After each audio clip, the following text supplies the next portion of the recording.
Pour démarrer cet après-midi, nous allons parler compétitivité avec un angle machine, logiciel, composants. Je reçois en introduction 3 représentants industriels. Olivier Dariot, qui est délégué général du CIMOP, Jean-Philippe Malissé, directeur national de Jessica France, et puis Laurent Chéria, délégué général d'Artema. Donc les grands spécialistes ont fait de la compétitivité sur les machines, les outils, les logiciels. On va voir tout ça ensemble. Olivier Dariot, je me tourne vers vous. CIMOP, quand on pense CIMOP, on pense machine-outil, robotique, puis un peu mesure, mais machine-outil, déjà, faisons le point là-dessus. Qu'est-ce qu'on a comme chiffre, quoi de neuf? Qu'est-ce qu'il y a de nouveau dans la machine-outil? Bonjour à tous. Écoutez, sur la machine-outil, évidemment, l'impact de la crise sur l'aéronautique et sur l'automobile ont frappé la machine-outil, les machines d'usinage, etc., de plein fouet. Donc, on voit bien dans les chiffres que 2019 a commencé par être une baisse de l'ordre de 15-20%, et puis 2020 s'est vraiment accentué jusqu'à des baisses très fortes, moins 40, moins 50%. Donc ça a été extrêmement dur pour nos adhérents qui vendent des machines. Ça a été évidemment le constat général, c'est que l'aéronautique s'est stoppée, donc les investissements étaient bloqués, etc. On voit que ça repart. Donc on voit que ça repart. Alors je ne peux pas vous donner de chiffres, mais c'est vrai que les indicateurs en 2021 sont plutôt à la hausse, et on sent que même dans l'aéronautique, qui prévoit un redémarrage dans 2 ans, même dans l'aéronautique, les choses sont en train de bouger.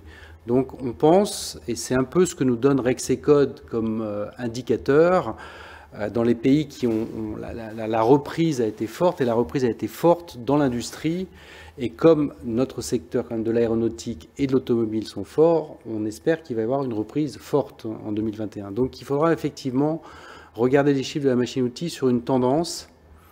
Et je rajouterai une chose quand même importante, Guy, peut-être tu nous poseras des questions sur ce sujet, c'est que le gouvernement a soutenu ce qu'on appelle, nous, l'investissement productif, c'est-à-dire l'investissement en machines. Et ça, c'est quand même assez nouveau, qu'à un niveau vraiment, je dirais,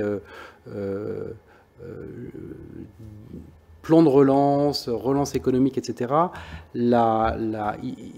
Tous les efforts qu'on a pu faire côté CIMOP avec Robocalisé, avec Productivé, avec l'aide, la demande du suramortissement soutenue par la FIM, tous ces efforts ont porté très fortement parce qu'il est acquis qu'il faut soutenir l'investissement productif, c'est-à-dire l'investissement en machines. Et les subventions industrie du futur ont été foudroyantes. Elles ont été arrêtées beaucoup trop vite. D'ailleurs, du coup, nos adhérents font un peu reproche à cette mesure, mais finalement, c'est extraordinaire. 80% de la subvention industrie du futur concerne des machines à commande numérique. Et donc, je crois qu'il y a une prise de conscience au niveau du ministère de l'Industrie, au niveau du monde industriel, qu'il faut continuer à soutenir d'une façon ou d'une autre très fortement, peut-être avec la bonne mesure, cet achat de machines, parce qu'on sait bien qu'entre une machine 5 axes et une machine 3 axes, on gagne en compétitivité sur la PME. On a eu, nous, beaucoup de témoignages d'entreprises qui, voyant l'effet très intéressant de cette subvention, se sont dit je vais pouvoir enfin me développer, aller à l'export, améliorer ma compétitivité. Est-ce que là, on voit au niveau de l'international, j'allais dire, un avantage de la France? Parce que quand vous me dites 40-50% de moins, alors c'est plutôt l'aéro aussi en termes de vente, est-ce que ça veut dire que par rapport aux autres pays du monde, on a vu un avantage de la France, c'est-à-dire qu'eux seraient presque à moins 50, moins 60? Tout le monde a suivi la même courbe, donc après tout le monde remonte au même niveau. Alors maintenant la Chine, tout va bien, hein. Enfin la production de Chine, ils exportent des machines, etc. Mais je pense que la France suit les mêmes courbes que les autres pays, hein, qu'il n'y a pas de décrochage, et on pense que 2021 va être quand même Donc le plan de relance, on va le ressentir quand même. Et le plan de relance, voilà, et le plan de relance a bien compris qu'il fallait soutenir l'investissement productif, l'investissement en machines, l'investissement en robots, l'investissement en métrologie. Oui, parce que là, on a parlé machines, on parlait robots. En robotique, on en est où alors? Parce qu'on en a beaucoup parlé. Hein. La France est en retard. C'est discutable. Mais c'est la grande idée que la France est en retard. Je lisais hier un des économistes, un des meilleurs économistes, enfin il y en a beaucoup de meilleurs, qui expliquait que taxer les robots, c'était une bêtise. Bon, mais ça, il n'y a pas besoin de faire d'études. Mais c'est important, en disant que l'automobile allemande était peut-être plus forte que l'automobile française, parce qu'ils avaient plus robotisé. Alors, on en est où? Alors, c'est vrai que si tu nous parles du secteur automobile, qui est le premier secteur pour la robotique, c'est vrai qu'en France, il a fortement chuté. Et que par rapport à l'Allemagne qui achète des robots neufs, les Français ont tendance à recycler des robots anciens. Et donc le marché est un petit peu compliqué sur le plan de l'automobile, puisque je crois que la chute des ventes chez les constructeurs automobiles a été de l'ordre de moins 60%. Mais pas tout le secteur automobile, parce que derrière, il y a des grands équipementiers qui, eux, se robotisent beaucoup. Donc, en fait, dans la robotique, alors d'abord, effectivement, je pense que l'idée du robot qui tue l'emploi, c'est une idée qui est passée. C'était quand même pas si vieux que ça. C'était, je pense, lors de la dernière campagne présidentielle. On va avoir une nouvelle campagne présidentielle. Sans doute l'industrie. Je pense que c'était un peu le sujet de ce papier que j'ai lu hier. Mais c'était la dernière campagne présidentielle, quand même un grand parti qui avait été un parti de gouvernement qui a décrété qu'il fallait taxer les robots. Je pense qu'il est acquis que la robotique tue pas l'emploi et on peut le prouver de façon très simple en voyant que toutes les entreprises qui automatisent et qui robotisent recrutent. Bon. Mais la robotique française est en train de gagner sur le terrain justement du hors automobile. C'est-à-dire que l'aéronautique a suivi l'automobile, a robotisé, et puis on voit d'autres secteurs arriver. On voit la pharmacie, la logistique évidemment, la pharmacie, donc le secteur de la santé, le médical, tout ça sont l'agroalimentaire. Ce sont des secteurs qui robotisent de plus en plus, qui automatisent de plus en plus. Et donc, ça permet de se dire que la crise a montré évidemment une baisse, à moins 25% de vente de robots en France. Mais par contre, on a gagné, vous voyez, une place dans quand tu parlais de retard de la robotique, on est maintenant en 8e position, 177 robots par 10 000 employés. Oui, mais on était à 154 il n'y a pas longtemps. Donc en fait, on voit que la France repart. Et c'est vrai qu'avec les roboticiens, on fait plutôt le constat, bon, même si on reste, c'est pas super spectaculaire, on sent quand même un trend haussier sur le développement de la robotique, le développement de la cobotique. On parle maintenant de robotique mobile, donc de cobots ou de robots qui sont sur un AGV. On en voit de plus en plus quand même dans l'industrie. Et donc, moi, je suis assez optimiste sur la robotisation. Et justement, la cobotique, ça représente quoi aujourd'hui? C'est un pourcentage important parce qu'il y avait peut-être un effet marketing quelque part. Et puis, c'est vrai qu'on commence à en voir maintenant quand vraiment l'utilisation en cobo, quoi, qui vont être changés de machine, qui vont être adaptés facilement, etc. Ça décolle vraiment? Alors, les chiffres, c'est toujours délicat de demander à un roboticien les chiffres sur sa robotique collaborative. On n'a pas tous les acteurs du marché, ils sont au CIMOP, mais ils ne donnent pas tous leurs chiffres. Donc, c'est un peu difficile d'avoir une approche chiffrée. Ce qu'on voit, c'est que ça se développe et que le développement est à 2 chiffres de cette robotique collaborative. Mais c'est plus exigeant la robotique collaborative parce que on va installer un robot qui va faire une partie d'un processus. C'est plus complexe qu'un robot fixe. Et donc, il y a des essais, il y a beaucoup de R&D, etc. Mais c'est un fait que ça se développe, que pour un certain nombre d'opérations, les robots collaboratifs sont extrêmement performants et que du côté de la Direction générale du travail, maintenant, on a le droit de travailler à côté d'un robot, etc. Donc, là aussi, les barrières se sont ouvertes et je pense que la robotique collaborative va vraiment se développer fortement. Dernier sujet, peut-être au CIMOP aussi, il y a le côté mesure. Là, il y a peut-être techniquement des évolutions, non? La mesure, c'est un secteur qui est super technologique. C'est vraiment l'industrie 4.0 et en même temps, il a été très dépendant des grands secteurs industriels et notamment de l'aéronautique. Donc, la mesure a souffert de cette baisse.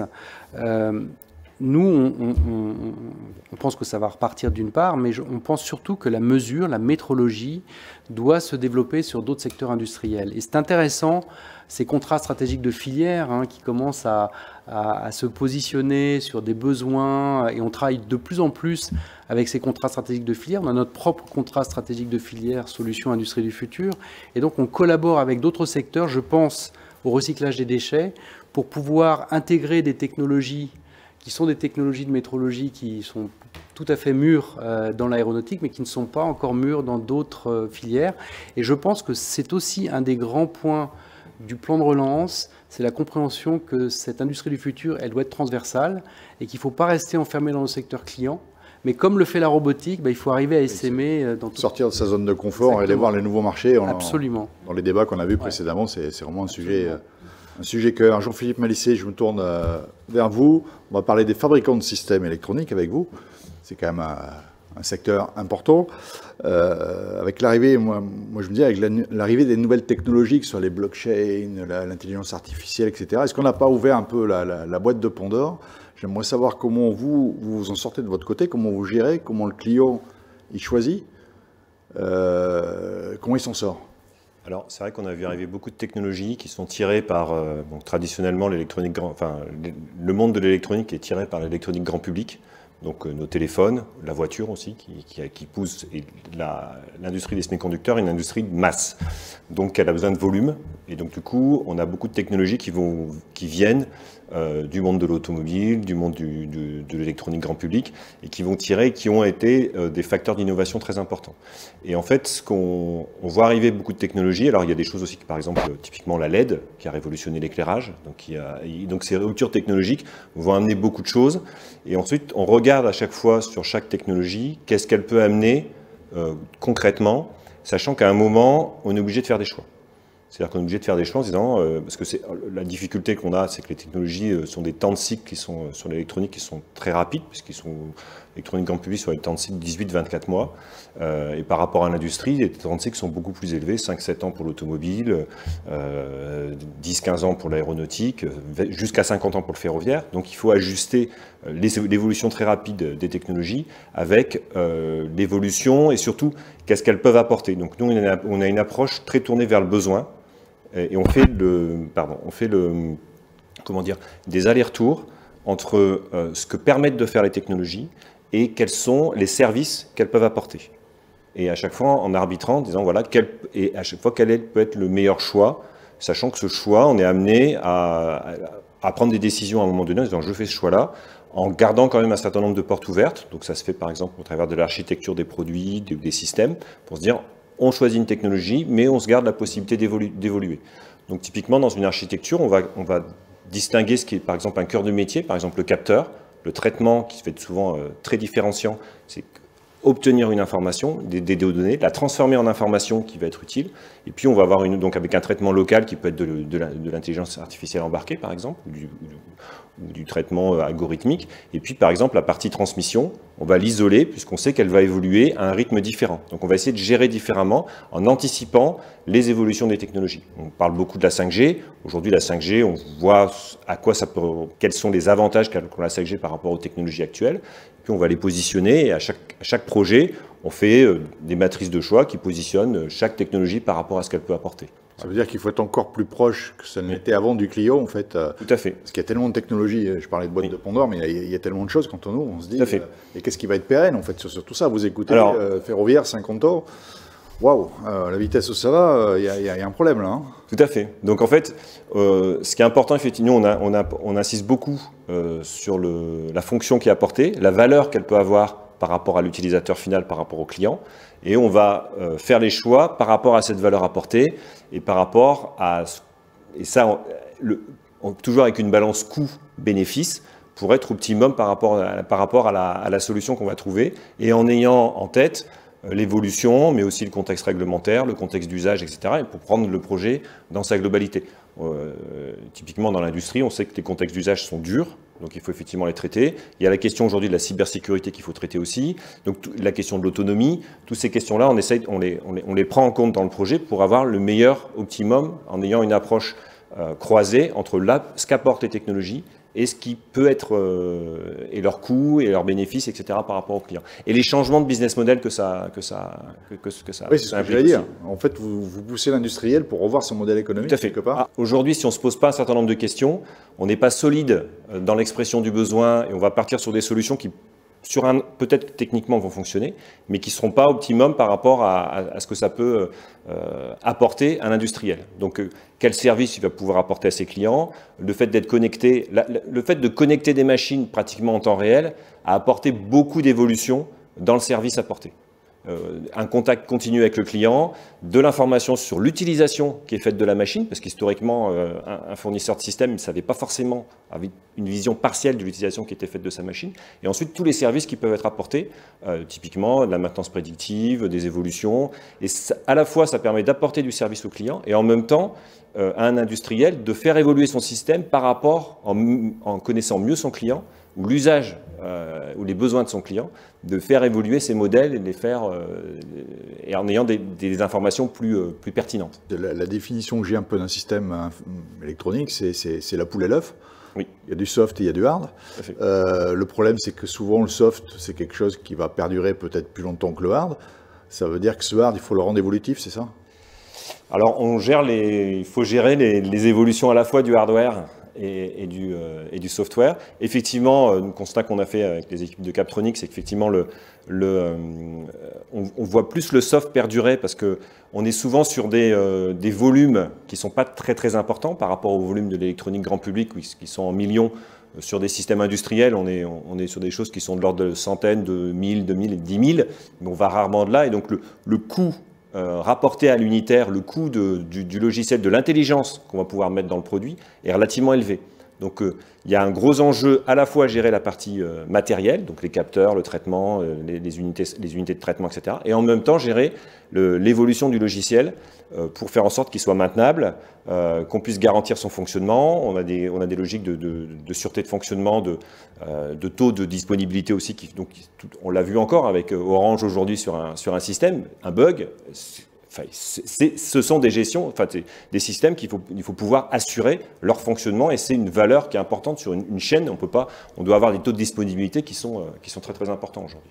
Et justement, comment on gère ces risques, et notamment dans cette période Covid, on a vu les problèmes de dépendance, pas de composants, pas de voiture, pas de bras, pas de chocolat, c'est très clair. Donc, alors, comment vous gérez ça? Ça veut dire qu'aujourd'hui, quand je conçois un système électronique, il faut que je commence à prévoir quelque chose, un contournement. Qu'est-ce que je dois faire pour échapper à ce problème-là? Alors, on a construit un peu sur la base de notre expérience un diagnostic qui vise à maîtriser ces risques et ces dépendances, et qui est global sur l'ensemble du produit. Donc, c'est regarder quels sont les points durs, donc à la fois en termes de compétences internes, compétences externes, sous-traitance, tout ce qui est documentation, comment je suis documenté, parce que souvent on avance très vite sur les projets, et puis la façon de travailler fait qu'on c'est que ça se finit, et puis qu'on oublie souvent la phase finale qui est très importante de documenter, d'être clair sur l'ensemble de documents, qui est propriétaire de quoi par rapport à vos sous-traitants. Donc toute cette maîtrise-là, elle est importante. C'est comment je gère, ça peut être une dépendance interne envers un ou deux salariés, donc comment je le gère. Je peux avoir des salariés qui me quittent, des salariés qui partent en retraite, donc toute cette gestion de la compétence, elle est importante. Et puis par rapport à l'extérieur, par rapport aux technologies que je vais retenir, quels sont mes risques à T0 aujourd'hui, c'est-à-dire qu'on sait aujourd'hui, tout le monde en parle, mais il y a des problèmes de temps d'allocation ou de disponibilité de certains composants. Donc on va faire soit utiliser des composants qui sont différents, on gère aussi la fin de vie, le calendrier de fin de vie, donc l'obsolescence, et ensuite on fait l'évaluation globale de l'ensemble de ces risques, et on prend des décisions pour les contourner. Donc ça peut être des designs alternatifs, c'est-à-dire j'ai un design, je peux l'échanger avec un autre design. Ça peut être des secondes sources, c'est-à-dire j'ai un sous-traitant principal et je peux avoir un deuxième sous-traitant sur lequel il faut que je donne un petit peu d'activité. C'est tout ça qu'on va essayer de lister, et ensuite ce sont des choix, c'est-à-dire voilà comment je gère. Et l'idée c'est de tout balayer pour pouvoir faire les bons choix, et en tout cas faire les choix en conséquence. C'est-à-dire ne pas se faire des choix par défaut et avoir la vision complète des risques que je peux avoir. Et ensuite, on sait au travers de la conception les prendre. Et par contre, plus c'est pris tôt, moins c'est coûteux. On parle effectivement par exemple sur la cybersécurité, plus on va le gérer tôt, moins ça va coûter cher, etc. Donc c'est vraiment en mode projet. Alors c'est ça parfois la difficulté, c'est qu'au début du projet, on a l'impression de perdre du temps. Et ensuite, en fait, on consolide son projet. Et on diminue le risque de conduite sur le projet et le risque ensuite dans la vie du produit. En fait, la solution, c'est d'avoir une vraie stratégie. Tout à fait. C'est de se poser les bonnes questions, de tout balayer, et ensuite on peut prendre les bonnes décisions. Et ce qui est important aussi, c'est que c'est aussi un argument qu'on peut valoriser auprès du client.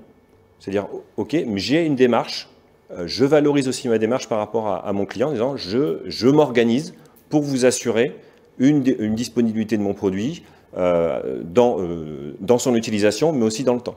Et le client, il est prêt à payer tout ça? On revient sur la valeur, hein. C'est-à-dire quelle valeur j'apporte, et c'est toujours une discussion avec le client. C'est variable, ça va dépendre des secteurs, et il faut trouver le bon niveau. C'est-à-dire est-ce que le client est prêt à payer ce niveau de cybersécurité, ce niveau de disponibilité? C'est un coût, c'est des stocks, ça peut être une architecture qui est différente, etc. Donc il faut trouver le bon équilibre. Mais ce qui est important, c'est déjà d'en parler au client. Alors cette crise sanitaire a aidé à cette prise de conscience. Donc c'est vrai que c'est quelque chose qui est important, qu'il faut arriver à... Dans toutes les fonctions apportées, on parle beaucoup plus aujourd'hui de design to value que de design to cost, par exemple. Donc on est bien sur le thème de la compétitivité. Tout à fait. Laure Chéria, je me tourne vers vous. On va parler mécatronique ensemble. Si je me rappelle mes cours, il y a très très longtemps, la mécatronique, c'était de la mécanique et de l'électronique, puis un soupçon d'automatique, un soupçon d'informatique, de trucs c'est une bricoles. rapide définition. Hein, c'est ça, voilà. Mais tout le monde comprend. On va essayer d'être rapide. Donc c'est quand même deux grosses briques qui s'additionnent. Est-ce qu'il y a d'autres briques qu'on va additionner demain?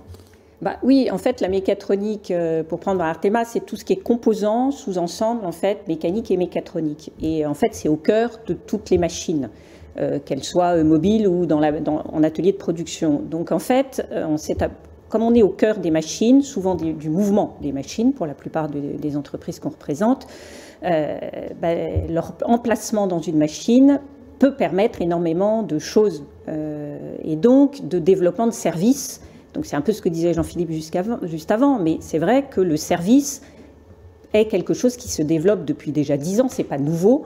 Et notamment aujourd'hui, je pense que le point principal de développement, c'est tout ce qui est lié à la maintenance. C'est un thème qui est complètement lié à la compétitivité, parce que pour pouvoir être compétitif, il faut, et par une maintenance, alors après prédictive, conditionnelle, préventive, on entend tous les termes. On va y venir.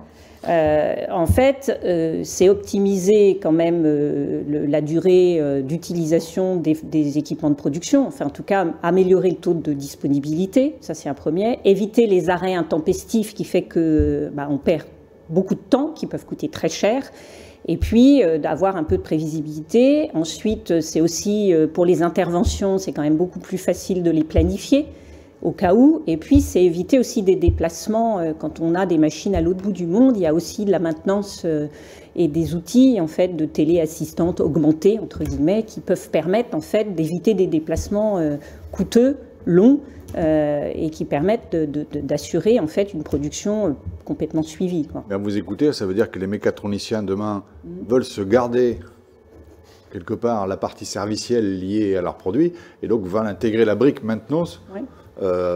Intégré dans le produit, quoi. Oui, totalement. C'est ça. Totalement. Oui, c'est ce qui se fait déjà, en fait. Quand on prend certains, ils offrent aujourd'hui dans le composant. Alors, quand on prend l'exemple d'un roulement ou d'une transmission, quelle qu'elle soit, ils ne vont pas faire la maintenance de toute la machine, mais par contre, ils ont quand même une vue sur notamment toute la ligne d'arbre, pour donner un exemple. Donc, en fait, par des données qui peuvent remonter dues à des capteurs intégrés dans les composants eux-mêmes ou dans des sous-ensembles, on se retrouve avec des analyses vibratoires, des analyses de température, de débit, de pression, quand on parle de fluidique, etc., qui remontent en fait des infos et qui permettent de savoir si son composant ou si l'environnement du composant ou du sous-ensemble commence à avoir des dérives ou commence à avoir des endommagements de process. Donc ça, ils le récupèrent et puis ils sont capables derrière d'intervenir, en tout cas de prévoir les pannes, éventuellement d'aller plus loin, parce qu'on peut faire du diagnostic, on peut faire de la surveillance à distance, enfin on peut faire plein de choses. Donc oui. Là, on monte dans la maintenance prédictive, et justement, est-ce qu'on peut encore aller jusqu'au bout, c'est-à-dire faire de la maintenance proactive? J'allais dire que votre composant, il voit une partie qui va arriver un peu en bout de course, et je ne dirais pas qu'il passe de bon de commande.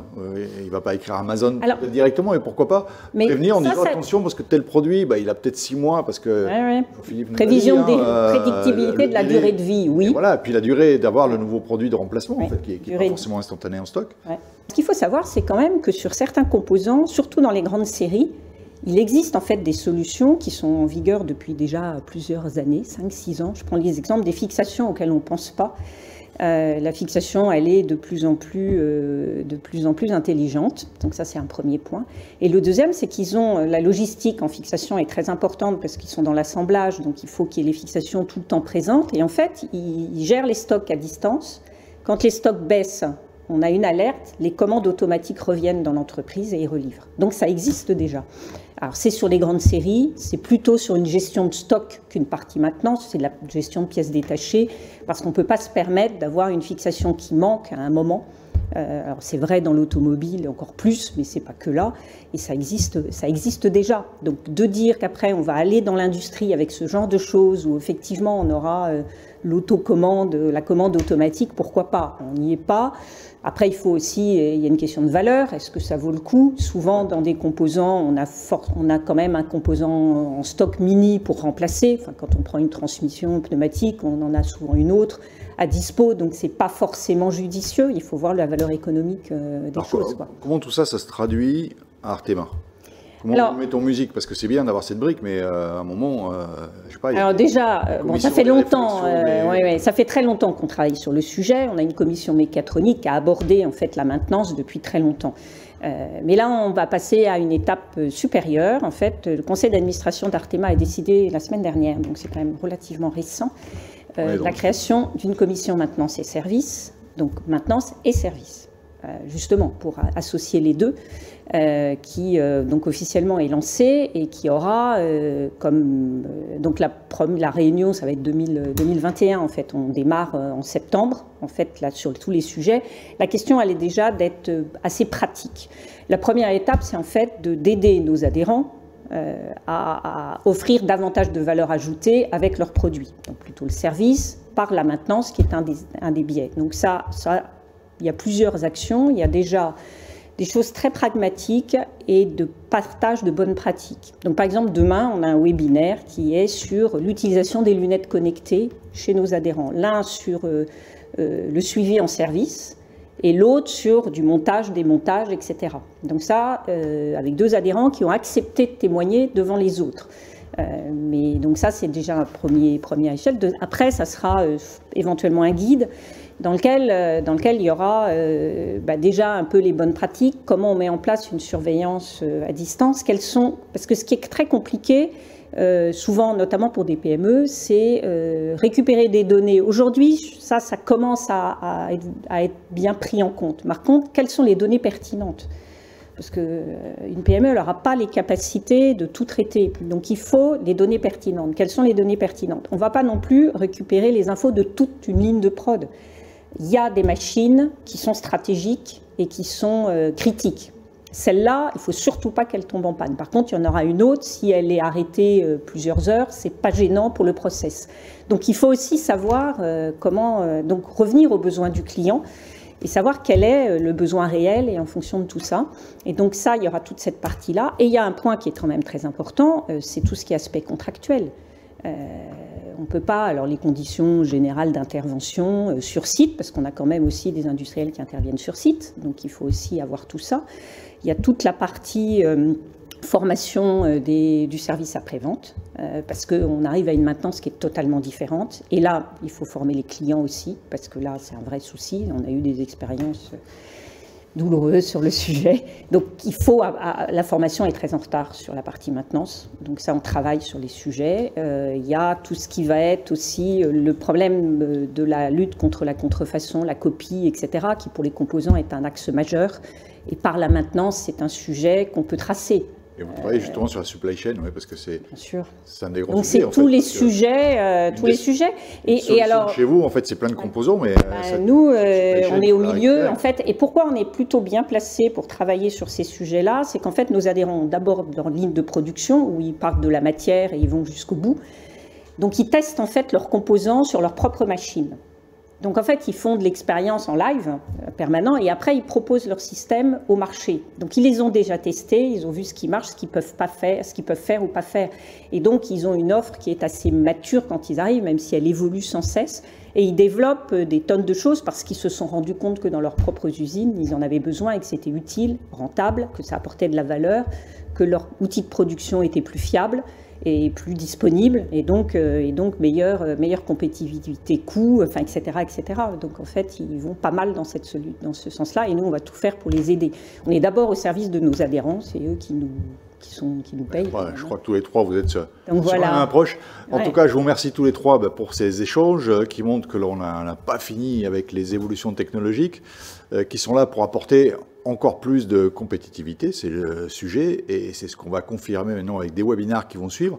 Toute une série de présentations qui feront la part belle aux outils, aux logiciels de production, aux composants, aux outils de contrôle. On se retrouve en fin de webinaire pour parler recherche et formation. À tout à l'heure.